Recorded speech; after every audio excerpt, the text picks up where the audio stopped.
Hey there, welcome to a video discussing Week 4 NFL DFS lineup construction.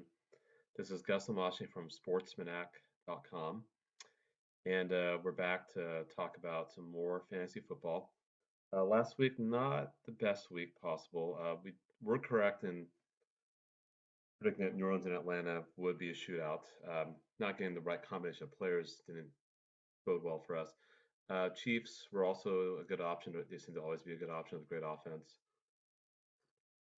But here we are, week 4. We just move on, and as usual, we're going to start by looking at the point spreads as well as the over unders.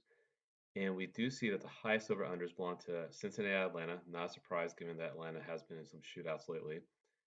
Also, we have Giants at New Orleans. Also, not a surprise, because New Orleans has some high scoring games, great offense, not a very good defense.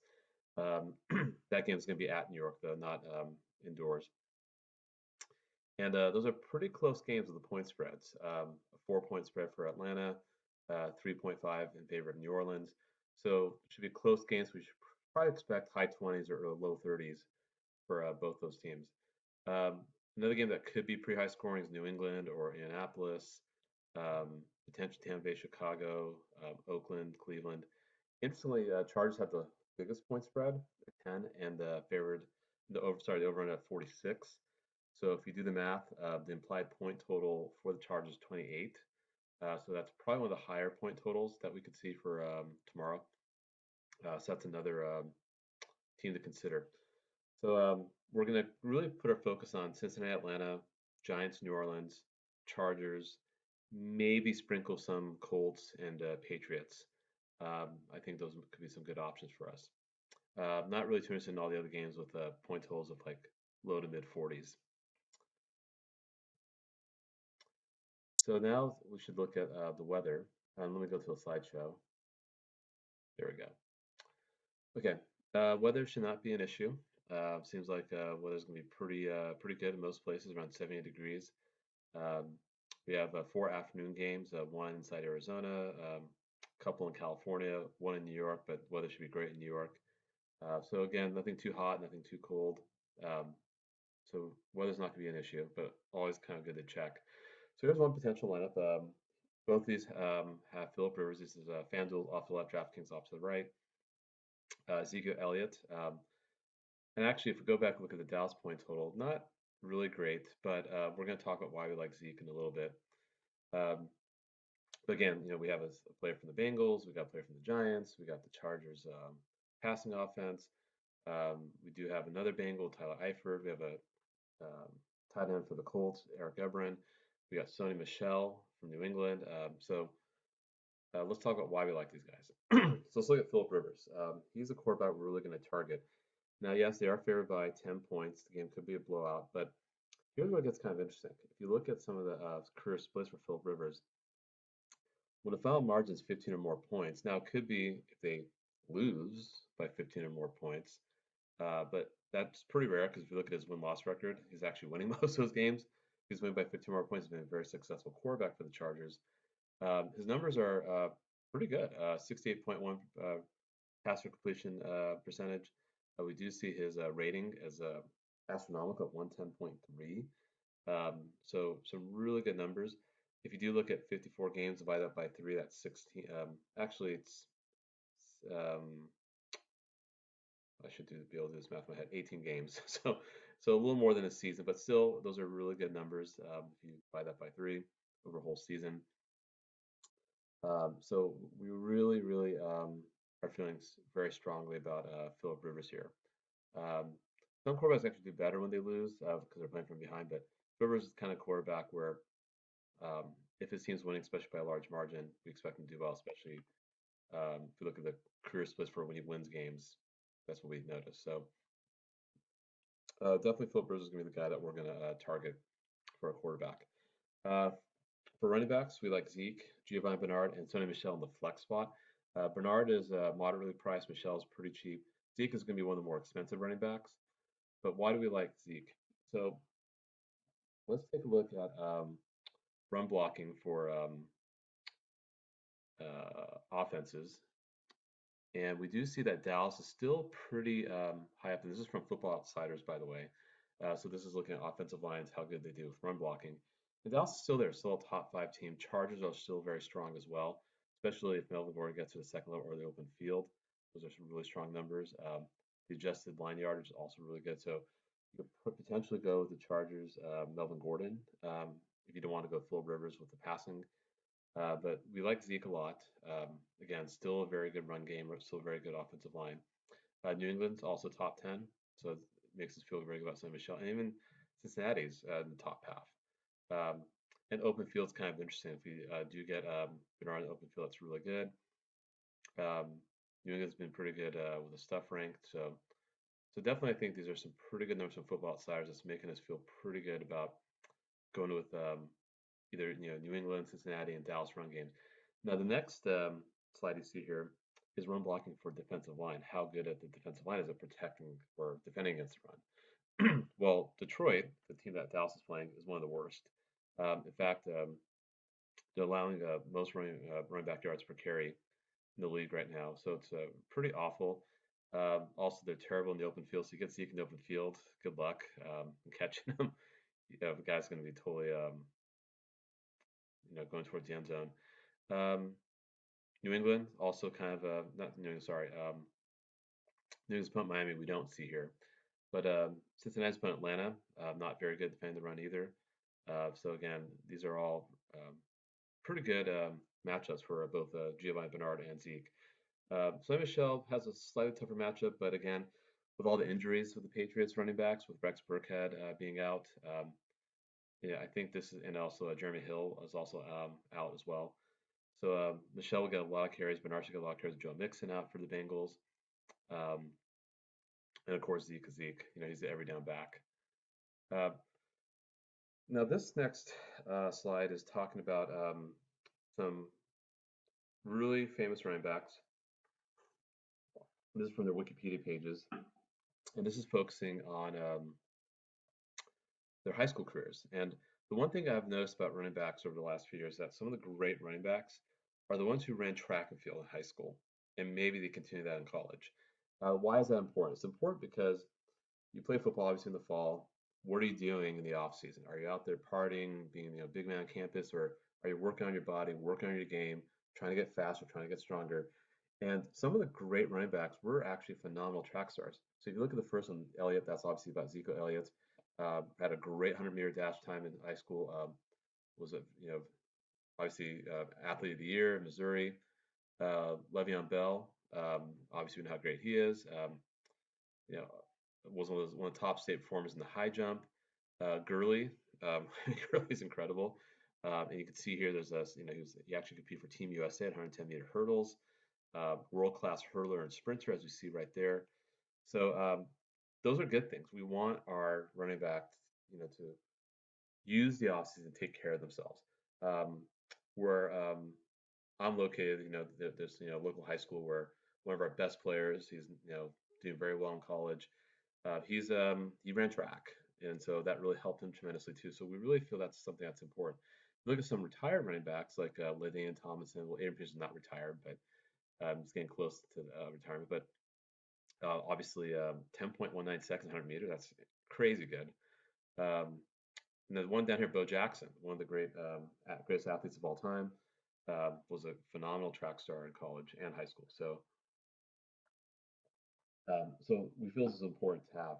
And so, of course, Zeke, we're going to go with him, great track star.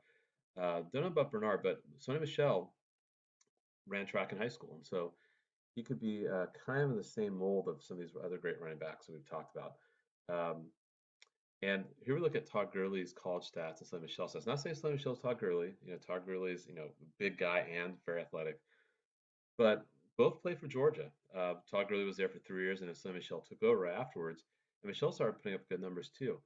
We do see Michel's last year, 7.9 yards per carry. Gurley had 7.4.